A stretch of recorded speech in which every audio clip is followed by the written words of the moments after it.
75 साल पहले तय किया कि हमारे देश में धर्म के आधार पर आरक्षण नहीं दे सकते हैं, देश को फिर से नहीं बांट सकते हैं।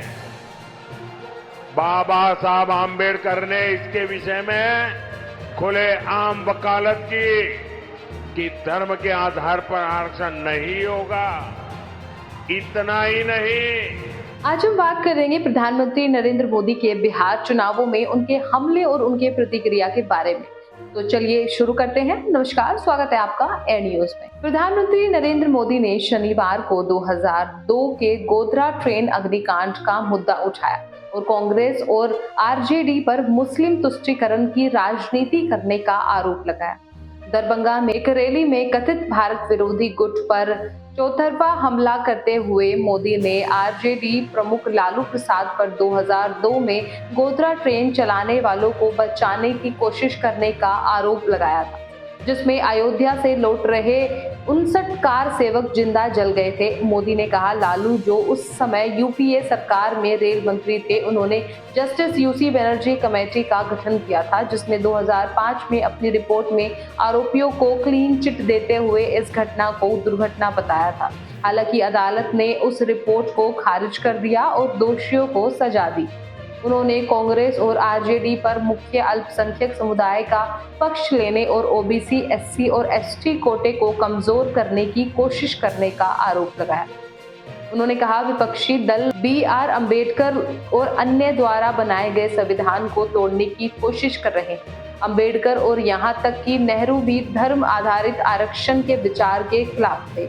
कथित भारत विरोधी गुट के इस आरोप पर पलटवार करते हुए कि मोदी पिछड़े लोगों के लिए आरक्षण खत्म कर देंगे, संविधान को बदल देंगे और देश में लोकतंत्र खत्म कर देंगे। प्रधानमंत्री ने कहा कि उन्हें कर्पूरी ठाकुर से प्रेरणा मिलती है, पूर्व मुख्यमंत्री जिन्हें हाल ही में मोदी सरकार ने मरणोपरांत भारत रत्न से सम्मानित किया था। प्रधानमंत्री ने कहा, जब तक मोदी जीवित हैं, वे ओबीसी और एससी एसटी के लिए कोटे के साथ खिलवाड़ नहीं कर सकते।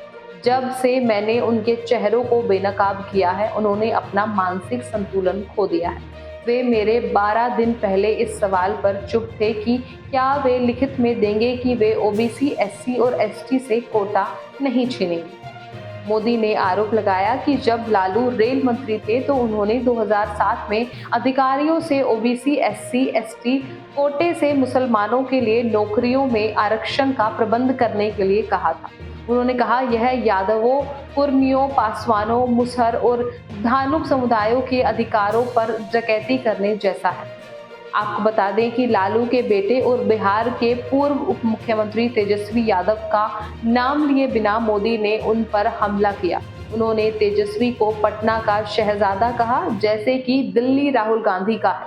उन्होंने कहा कि एक देश को और दूसरा बिहार को बचपन से ही अपनी जागीर मानता है और दोनों का घोटालों का रिपोर्ट कार्ड एक जैसा है। आपको बता दें कि प्रधानमंत्री मोदी ने भारत विरोधी गुट पर ओबीसी, एससी और एसटी समुदायों के साथ छल करने की कोशिश करने का आरोप लगाया। उन्होंने कहा कि विपक्षी दल संविधान को कमजोर करना चाहते हैं और गरीबों और दलितों को नुकसान पहुंचाना चाहते हैं। उन्होंने कहा, हमारे संविधान में स्पष्ट रूप से कहा गया है कि धर्म के आधार पर आरक्षण नहीं दिया जा सकता है, लेकिन विपक्षी दल चाहते हैं कि धर्म के आधार पर आरक्षण हो। वे पिछड़े वर्गों और अनुसूचित जातियों और जनजातियों के अधिकारों को छीनना चाहते हैं। मोदी ने कहा कि उनकी सरकार पिछड़े वर्गों, अनुसूचित जातियों और जनजातियों के अधिकारों की रक्षा के लिए प्रतिबद्ध है।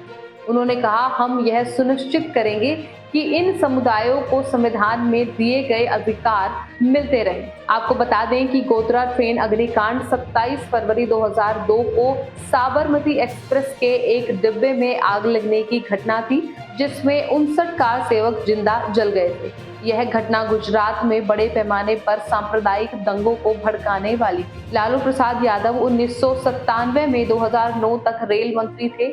उस दौरान उन्होंने जस्टिस यूसी बनर्जी की अध्यक्षता में एक समिति गठित की थी ताकि गोधरा ट्रेन अग्निकांड की जांच की जा सके। समिति ने अपनी रिपोर्ट 2005 में प्रस्तुत की, जिसमें कहा गया कि आग एक दुर्घटना थी और इसमें किसी भी साजिश का कोई सबूत नहीं था। हालांकि इस रिपोर्ट को गुजरात उच्च न्यायालय ने खारिज कर दिया और 31 लोगों को आजीवन कारावास की सजा सुनाई। बाकी मोदी का भारत विरोधी गुट पर हमला एक चुनावी चाल के रूप में देखा जा रहा है।